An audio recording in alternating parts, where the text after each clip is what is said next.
Recently, I got a CRT from my local Buy Nothing group, a sweet old lesbian. It's something I've wanted to get my hands on for quite a while. Not the sweet old lesbian, of course. You know what, let's just... Recently, I got a CRT from my local Buy Nothing group. It's something I've been trying to get my hands on for quite a while. I decided to celebrate the acquisition by playing through all of my 64 games in chronological order. I'm also curious to see how the history of the system develops, the way that the technology is used over time changing. Obviously, the first game in line would be Super Mario 64. Considering it's one of the most popular games of all time, I guess it doesn't really need much of an introduction. The game came out just a few years over the edge of my ability to form coherent memories, and basically right at the start of the first stable moment of my childhood, so I don't remember much surrounding the release. The game's never really been nostalgic in that way for me, while I can very distinctly remember anxious anticipation for Ocarina of Time just a couple years after. And also Super Mario RPG, strangely enough, which came out before Mario 64. Whatever the reason is, Mario 64 is a game that has for me always existed in the now, not the future seen from game magazines, which I didn't really have before 96, or the past and hazily remembered first experiences at electronics boutique demo kiosks, the way Ocarina of Time still exists for me as if I had just played it yesterday. While Mario himself elicits no Proustian memories, something about the feel of the smooth plastic and smooth sticker on my hands conjures it, like a child handed a sword long before he can lift it. The sound of the cart sliding in, like the cries of a long-buried family pet. It's kind of depressing for me that this artifice, this plastic, is what elicits such deep memories rather than something like stone, leather, or metal. Our life is so empty of realness, of nature. Perhaps this is just the nature of life in plastic, and we truly are all Barbie girls in a Barbie world. Anyway, I'd already spent a lot of time playing Mario before this, which probably contributes to my lack of anticipation. For me, there wasn't much new to look forward to. It was new Mario game. Of course I wanted it. No further thought really needed to go into it. Like, it's Mario, there it is. Look at him. He's been in the world for your whole life. Doesn't his form delight you? Don't you want to control him like a puppet? Of course you do. Give us just $50 of your parents' 1996 money, and but what can be said unique about this game, right? I mean, everyone knows Mario, and at least everyone my age knows Mario 64. There's hours and hours and hours of videos of people playing Mario 64, analyzing Mario 64, talking about probably every aspect of Mario 64's mechanics in gritty detail, talking about other people playing Mario 64, and probably analyzing the game feel level design of Mario 64 in the exact same ways that I'm about to do. But I'm going to do it anyway, even if it's only for my own benefit, because I'm making a platformer and want to think about game design. Simple as that. So really, the most important thing about this game isn't anything internal to the game as much as it's a novel and kind of insane step forward. In 1996, there was nothing like this at all, and even after it was out, it was still rare for areas to be open 3D environments you could freely explore. Even the hub was an area to explore, not just a UI. If you saw that mountain, you could climb that mountain for the first time ever, and almost anything could be approached from any angle, both physically and metaphorically. The conceptual importance of this is monumental. Almost every game before it, and many, many, many games after it, were strictly on rails, even if the rails could go in different directions. It's not the first game to ever do it, but the games before it are much more rudimentary. It's not even the first 3D game I played personally. The thing that really sets it apart from Doom, which was the first 3D game I played, is that the camera is a detached entity from the player character's eyeballs. It's something you can freely move and rotate around. Since Doom didn't have mouse look, this was the first time I experienced, and I don't know, maybe the first time ever, that you could move freely, separate from the camera, but you could also move. Ideally, this should help you feel embodied in the character more than before, since in the real world you can move and look in two separate directions at the same time. My main gripe with the basic design of this game is that despite this freedom of movement, fundamentally they still rely on move-to-goal level design. Even if the goal is split into 4 or 8 separate goals strewn throughout the level, which unlocks the final big goal. Mostly this is just a direct evolution from the previous Mario games, where movement just proceeded from the start of the level on the left and ended at the end of the level on the right.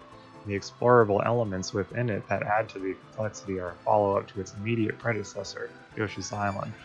But the feel of Yoshi's Island is so much cleaner because it's discrete and finite. There are only 25 collectibles per Yoshi's Island stage, and you only run through the stage directly. Once you figure this out, which it probably just outright tells you in the game's manual, you know exactly what to look for in every stage already. This can be conceived of as a limitation, but it never really feels that way in Yoshi's Island.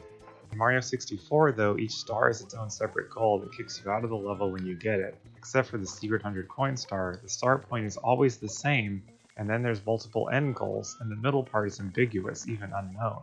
When it feels good, it's because it's about exploration. You have a vague hint as to what you're supposed to be doing, or maybe you saw a star on the way to the previous star to guide you.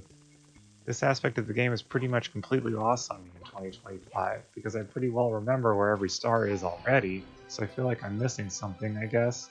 I tried not to beeline to every goal and meander around and see what I could find. I think games are at their best anyway when you play them slowly and stare at walls or skyboxes, but obviously different games are going to reward this sort of thoughtful head-in-the-clouds playstyle differently. I think Mario 64 sometimes encourages this and sometimes doesn't. Even though the mechanics sort of work against it in general by kicking you out over and over, there's the 100 coin star and the red coin stars which encourage you to explore. And the easy stars, which just are usually sitting out in the open, that you accidentally discover one of the red coins or the invisible secret, so even getting kicked out of the level repeatedly lets you learn more about the level over time. The 100 coin stars definitely feed into this the most because it forces you to go through the entire level. This gives you a lot more time to play and rewards you for doing so, even if the other stars seem to encourage you to head straight for the goal.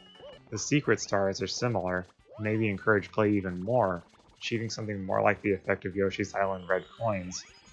They can give you a little challenge or micro-puzzle without requiring you to run around and collect 100 things that just feel thoughtlessly stringed about the course. One thing I really appreciate in general about Mario games is their attention to dynamic movement. Mario is a physics-based platformer in a way very few other games, especially whole series of games, tend to be. The speed and momentum are very important to the overall feel, and it's baked into his movement mechanics at pretty much every level. You need enough speed to jump higher in Super Mario World, you need momentum to do the triple jump or to do the skid jump. It's easy to get that momentum in 64, but it doesn't need to be hard to get that momentum in order for it to feel good. It's effectively just as hard as it needs to be by not being hard at all. It's a game for babies, children are supposed to be able to play it.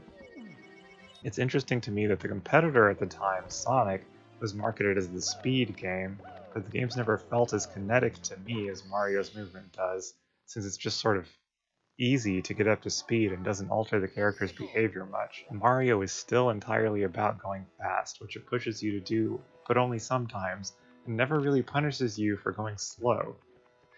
In the 2D games, you start off being able to clear most jumps, even with minimal momentum, not running at all. Eventually you need to be running, like this jump in 4-2 that everyone probably remembers. Once you start running, you realize you can run at all times, and everything sort of falls into place after that. Everything is positioned for Mario to be running, and the games become more about maintaining that momentum. It's also important to note just how intricate Mario's mechanics really are. There's like so many different jumps, and so much to each jump. The amount of directional influence you have over them really feels great too, especially when you're moving quickly. It's just enough for it to feel good without being too easy. I like that this game has what I would call hard wall jumps as well. Your angle of approach needs to be very close to orthogonal, and the timing is tight. It just barely touches the wall at all before getting rebounded, and he definitely doesn't slide down the wall Mega Man X style. In the end though, I'm kind of neutral on it. Wall jumping feels a lot more satisfying to me because of its difficulty, but it's frequently annoying and honestly very limiting to freeform play, that he comes off the wall with a very specific angle based on the angle he approaches it from. One of the few times you really can't influence his direction as it's happening. On the other hand though, I really love the specific hang that he has on his mid-air kick. It just adds this perfect hang to his jump arc. You can use it to cut a jump short, it doesn't immediately make you fall.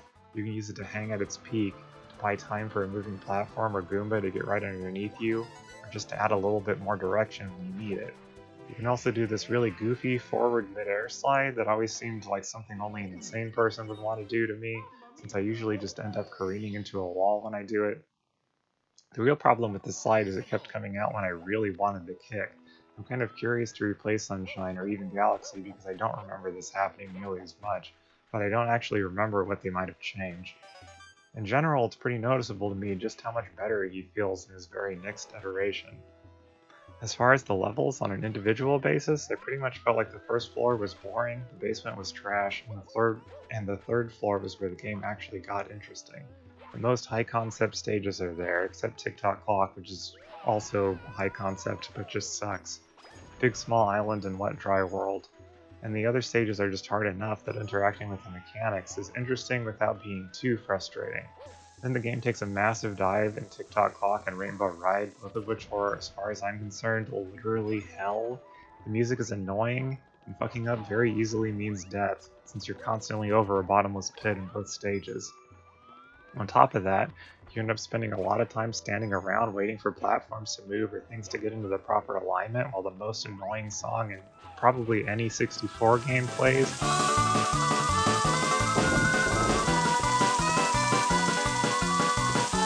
Over and over. On that note though, I guess I should take a second to say that I kinda suck at this game. I certainly died a lot, but I tend to go as fast as I can when I'm playing the game, and not just standing around looking at the sky. I don't even really think dying means that I suck necessarily. Analogically, failing a trick on a skateboard doesn't mean you suck at skateboarding, only that you haven't practiced enough, haven't practiced that specific trick enough, or you're just rusty. I feel like I have no real concept for what it means to be casually good at Mario 64. Every time I've seen anyone play a Mario 64 in the past 10 or 15 years, it's always been someone just absolutely curb stomping every obstacle, if not literally breaking the laws of physics the game has to gain absurd speed and travel across multiple universes in one frame. Comparing myself to them would be like comparing someone just getting into the hobby to a professional skateboarder, right? Or like comparing a new skateboarder to what a digital character can do in Tony Hawk's Pro Skater. I think there's a much longer discussion to be had there about what constitutes being good at games, or good at specific games, or what constitutes a game even being hard. But I'm just going to table that for another time and accept that I'm somewhere between terrible and decent at Mario 64, and that my ability to play the game also plays a role in how I feel about the game. But I think that in this game it's a lot less important compared to competitive games. There's a very low barrier of entry and a sort of insanely high skill ceiling when you really want to get into the nitty-gritty. So aesthetically, it's really pretty incredible how bad this game looks and how bad it runs. It just doesn't have the level of detail that later 64 games achieve. The textures are small and they're tiled like with maximum repetition. Look at this grass, it's so easy to see exactly the border of the grass tile, like the exact pattern. Nothing pops up above the grass. It's so easy to see the borders between this grass and the next grass over. Mario is rendered on top of shit that he's supposed to be inside of because it's just a simple sprite. Even with all these cost and process saving measures, the game still looks and runs terribly. You're always just floating in an abstract void. Skyboxes just kind of blur out into repetition. I think it's most striking to me in areas that are more detailed, actually, like these little flowery areas in Womp's Fortress that the piranha plants sleep in. They just end up standing out so much in their attempts to be more detailed. Look at these hills. They just jut out suddenly with sharp boundaries from the grass texture. They just erupt out of dirt with no border between them. Later games will add triangles, which adds processing power, but it evens the slope out, which makes it look a lot better and more realistic. I can't really remember how well Banjo-Kazooie runs, but I know that DK64 famously runs like complete ass when it does stuff like that, so it's kind of a trade-off. I think the most interesting point of comparison here for me will be Ocarina of Time, which was also a pretty early game, but I know because I just played it a bit recently that it's quite a bit more detailed and everything looks quite a bit better, with very few sharp unnatural boundaries like these rocks, and more like flowers and trees and other interactable objects that actually stick out of the ground. There are fewer uncanny weird planes of simple repeating textures. I was bouncing repeatedly between this and Final Fantasy XI, which I'm always playing, and it's really pretty incredible how many techniques people came up with in just 5 years' time to deal with the technological limitations, and how, like, ugly Mario 64 is without all of those. Of course, it doesn't benefit from time as the others do, It was the first game that was on 64, so obviously it's going to have some limitations. I think another thing that hampers the game's ability to be visually rich at any moment is how diverse it is as well. Mario goes to a decent variety of different areas, which is consistent with his previous adventures. A lot of these areas just don't really feel that fleshed out, though, or even thematically consistent. Lethal Lava Land is really just a bunch of abstract blocks and shapes floating over a square of lava in an abstract red void. I suppose being abstract gives it the advantage of not being noticeably unnatural, but it works a lot better in Bowser in the Bowser in the final level. At least in Shifting Sandland, there's a pyramid and some vaguely cultural artifacts to tie the sand theme together. And Hazy Maze Cave is just like a cave. It's just a cave. Because they had to develop the graphics for all of these places, they couldn't really focus on making any of it actually look interesting or thematically consistent. But then the three levels that all have the same theme of a grassy mountain, and they all still look pretty silly. Tall Tall Mountain is just the same thing, but brown? And why aren't there multiple lava or sand levels anyway? I know people disparage Sunshine for being samey since several levels are beaches, but in Mario 64 already has that going on, and the repeated beach structure lets them at least try different things with it. I mean, real-world beaches are a very diverse set of places, and beachside towns are as well. I'm experiencing this right now in my own game. Adding a lot of detail to an area really does take a monumental amount of work, so there's a certain cost-benefit to the depth and breadth question when it comes to aesthetics, just like everything else. And it kind of makes sense why they would go the way that they did. Mario does go to a lot of places, but he's usually in mostly grassy areas in general in the previous games. I think the thing that really gets me is just how different all this looks from normal Mario levels. Lethal Lava Land isn't anything like lava levels from previous games, which have mostly been Bowser Keeps and mechanical areas. But the next mechanical area in Tick Tock Clock, it's just like a tube? Clocks aren't even tubular in real life, they're rectangular prisms. It almost seems like they were reluctant to mix things up and adhered to the same concept for each level. Why not have lava in Tick Tock Clock? Why not have the sand and pyramid blocks in Big Small World? Why just use the grass textures again? The other thing that's really continuously frustrating about this game for me is the camera. It initially seems kind of brilliant with the option of a semi-prescribed by designer camera and a camera that just tries to stay behind Mario at all times, but the Lucky 2 camera is always swiveling around in unexpected ways, especially if you've been messing with it at all. Even the Mario camera exhibits a lot of strange behaviors if you try to coerce it, but you can at least pivot it entirely around you. A lot of the time I'm not even really sure why the Lucky 2 camera won't move in a particular direction either, like this moving platform ride in Lethal Lava Land. I would guess it's some kind of lag reduction strategy, but the effect of it mostly just seems to be to hide this little segment of the stage, to make this one star slightly more obscure, even though like most stars it's just sitting out in the open, and to make sure your approach here is just maximally annoying. As I mentioned earlier, the camera should let you feel more embodied in the game, but a lot of the time it feels more weird to me because you're moving in a direction that's completely counter to what the camera is letting you see. It reminds me of the levels in Crash where you're running into the camera, so you have to remember a bunch of pits ahead of time, which always felt terribly jarring and even body dysmorphic to me, like very distant from the player character's perspective. Mario's inconsistencies in how he turns feel similarly dysmorphic in a game that otherwise feels very fluid and connected to the player. The unexpected camera movements feel especially true after coming back to it from later games which give you completely free camera control, like in Dark Souls.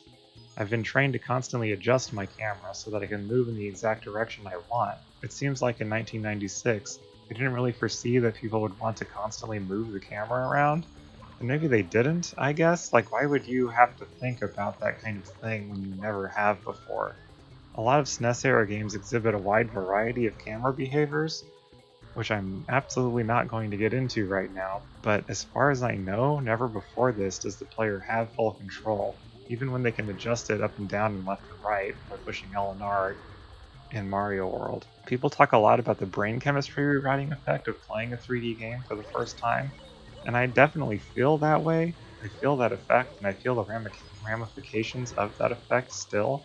But I feel like there's an additional level of brain chemistry you're writing to do still in terms of the evolution of design, which is to give the player full camera control, something Nintendo will kind of resist and eventually give way for in Mario uh, Galaxy. Compare that to the fixed camera angles of Resident Evil, which are used to really great effect to highlight the horror aspects and feelings of uncertainty, with the effect when the player can control the cinematography almost perfectly in Dark Souls, so you feel totally in the moment and free to move as you need. Resident Evil ends up with that same feeling of Crash Bandicoot dysphoria, it's just used intentionally.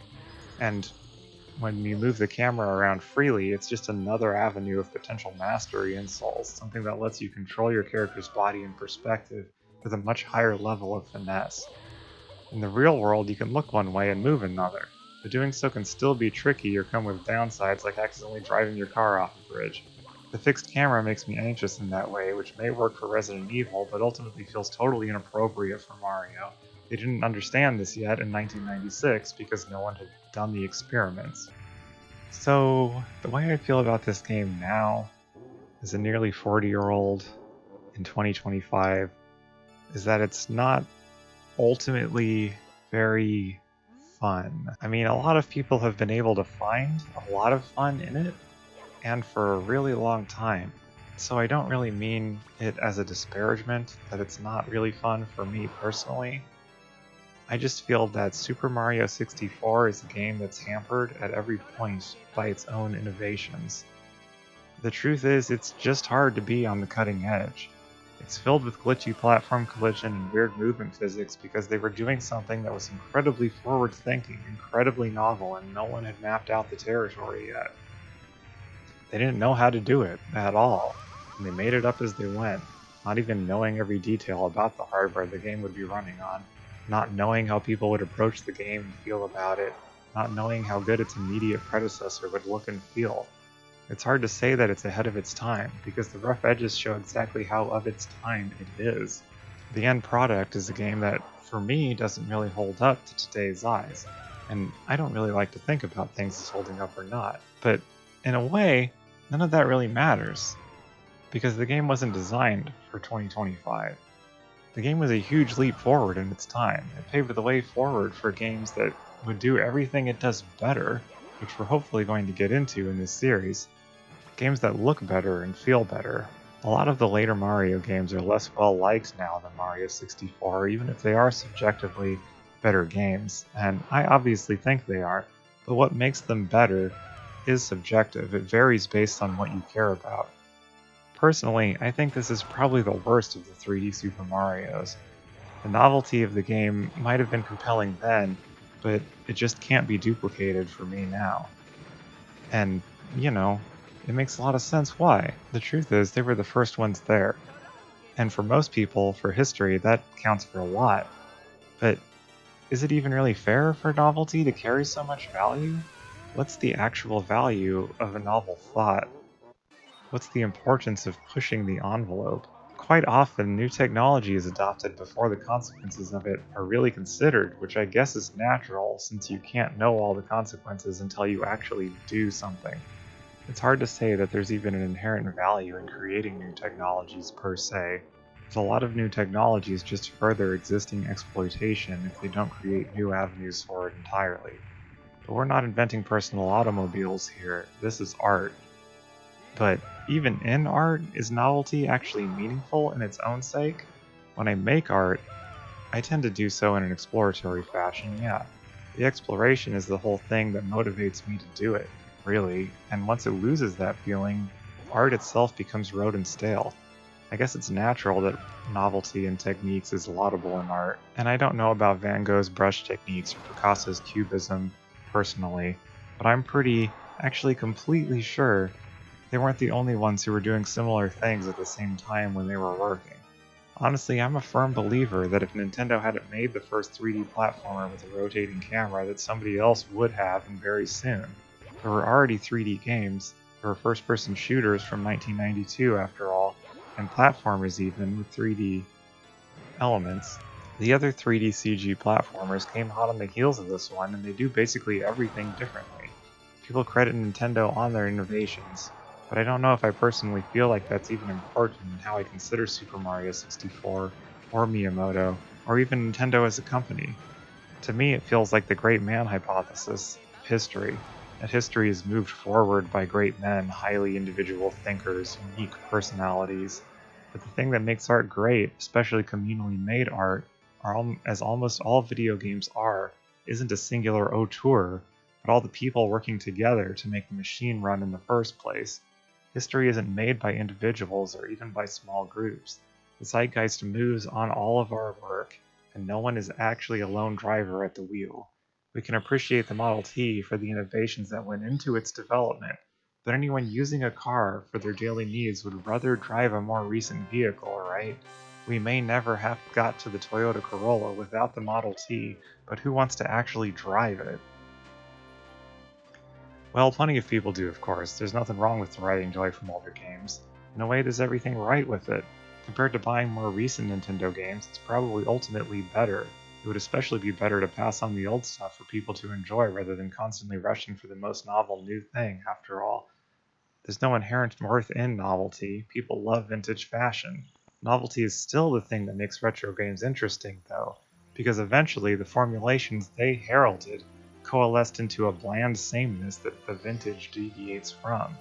Yesterday's novel is in effect still today's novel, just not in the sense of a new innovation, but as a weird quirk of the past, like, oh, the ancients were so inventive, so clever, so quaint. Interacting with an old form of media brings context to what is actually familiar, but it goes deeper. It can actually show you things that you don't remember or never even experienced in the first place. It can expand your metaphors, your understanding of the world that you experience. So maybe I certainly didn't enjoy my time with this game this year in the traditional sense. I mean, it was an annoying, cumbersome, and slow slog through a bunch of bland and ugly levels with really grating circus music a lot of the time.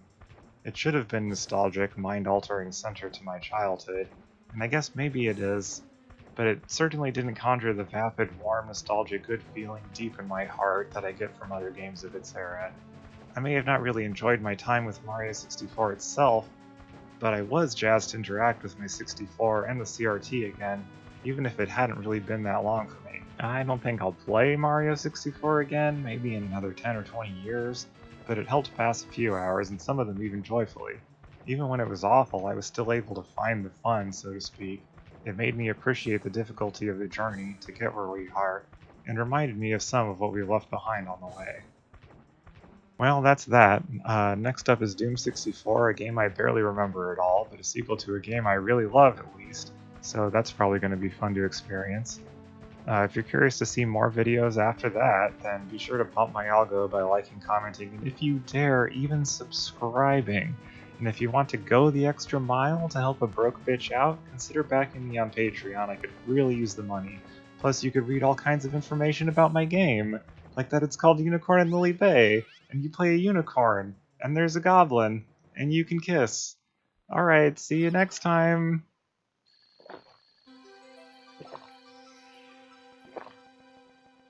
Damn, I picked up my gulping. This is a good fucking mic.